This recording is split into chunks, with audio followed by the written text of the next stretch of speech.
ముసలి నక్షత్రాలు తమ సమీపంలో ఉన్న భారీ గ్రహాల్ని ఎలా నాశనం చేస్తున్నాయో లండన్ శాస్త్రవేత్తలు తాజాగా కనిపెట్టారు. రేపు మన సూర్యుడికి కూడా ఇదే పరిస్థితి వస్తే మన భూమి గతి ఏమవుతుందో ఇప్పుడు చూద్దాం.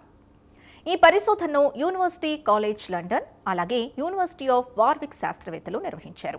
డాక్టర్ ఎడ్వర్డ్ బ్రియంట్ నేతృత్వంలోని ఈ బృందం దాదాపు 5 లక్షల నక్షత్రాల్ని అధ్యయనం చేసి ఈ షాకింగ్ నిజాల్ని బయటపెట్టింది.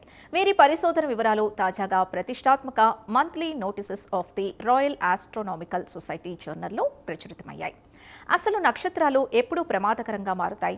సూర్యుడి లాంటి నక్షత్రాల్లో హైడ్రోజన్ ఇంధనం అయిపోగానే అవి చల్లబడి ఒక్కసారిగా ఉబ్బడం మొదలు పెడతాయి. దీన్నే రెడ్ జైంట్ దశ అంటారు. మన సూర్యుడు కూడా మరో 500 కోట్ల ఏళ్లలో ఈ స్థితికి చేరుకుంటాడు. ఇలా నక్షత్రం పరిమాణం పెరిగినప్పుడు దాని సమీపంలో ఉన్న గ్రహాల మనుగడ కష్టమవుతుందని ఈ రీసెర్చ్ తేల్చింది. నక్షత్రాలు గ్రహాలను ఎలా మింగేస్తాయి? దీనికి కారణం టైడల్ ఇంటరాక్షన్. నక్షత్రం పెద్దదయ్యే కొద్దీ దాని గురుత్వాకర్షణ శక్తి గ్రహాన్ని తన వైపుకు బలంగా లాగుతుంది. ఇది ఒక రకమైన తాడాట లాంటిది.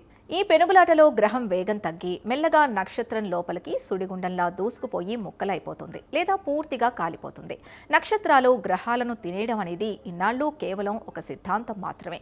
కానీ మొదటిసారిగా శాస్త్రవేత్తలు ఏకంగా 5 లక్షల నక్షత్రాల్ని పరిశీలించి అవి గ్రహాల్ని ఎంత వేగంగా మింగేస్తున్నాయో లెక్కలతో సహా నిరూపించారు.